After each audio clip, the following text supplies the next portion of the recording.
everybody. We're here to say goodbye to Michelle after 4 years in charge of London ISD and recently in charge of global GFM IT. 4 long years.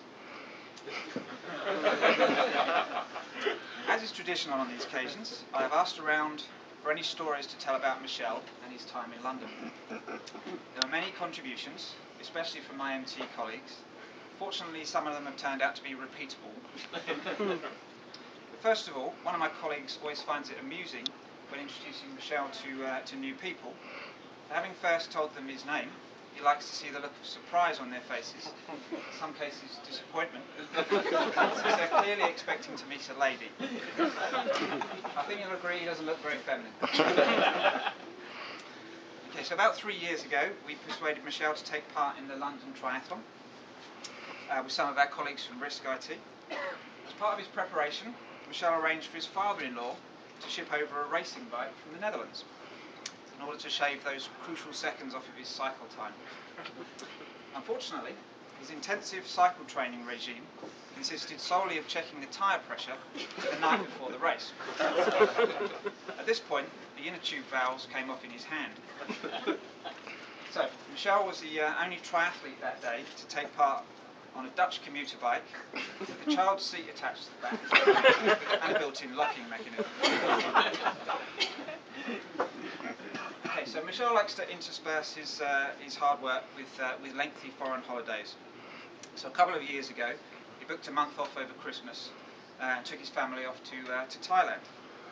So, being pretty conscientious, Michelle arranged to take care of some of his key responsibilities remotely. One of the things that happens around that time is we have to deal with the compensation round.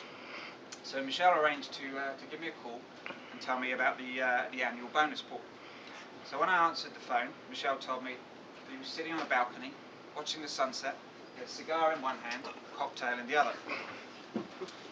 When he told me the size of the bonus pool, I could only assume that he'd spent most of the money on holidays, cigars and cocktails. The tables were turned, however, when Michelle returned home to find, during the recent cold snap, a pipe had burst in his roof, resulting in £20,000 worth of damage. In fact, I'm told that now the house is going to be demolished and rebuilt. So any parallel with the current state of ISD is purely that wasn't my contribution. Okay, where do we go? Sticking with the holiday theme then, Michelle managed to time a holiday in the Caribbean last year with the eruption of the Icelandic volcano and the resulting ash cloud. So not being one to use this as an excuse not to do any work, Michelle decided to go down to the Curacao branch of Rabobank and try to log onto the network. So I understand there was a small panic when the message went through to the general manager that there was a tall Dutchman in a thong in reception demanding access to the building.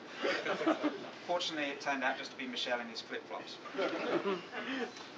Okay, Michelle has got heavily into golf since living in the UK, with varying degrees of success. I have enjoyed playing. Perhaps his finest hour, though, was when he told Simon Rawlings that the decision had been made to decommission Calypso, while Simon was bent over a crucial putt. Needless to say, the ball sailed some way past the hole, and Michelle won the match. Okay, when Michelle's boss in London left the bank a couple of years ago, Michelle was looking for a special Rabo gift room and decided he would borrow a piece of corporate artwork from the walls of Thames Court. So I've been searching around for a similar gift. I've only found the one picture that I think is suitable.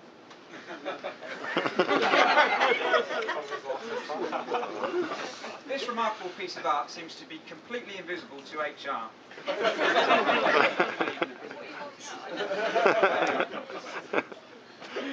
Okay. To be more serious then, I'd personally like to thank Michelle for the support and leadership he's shown us over the last few years. I believe this sentiment will be shared by all those who have worked with him. As a mark of our gratitude, we have a gift for you.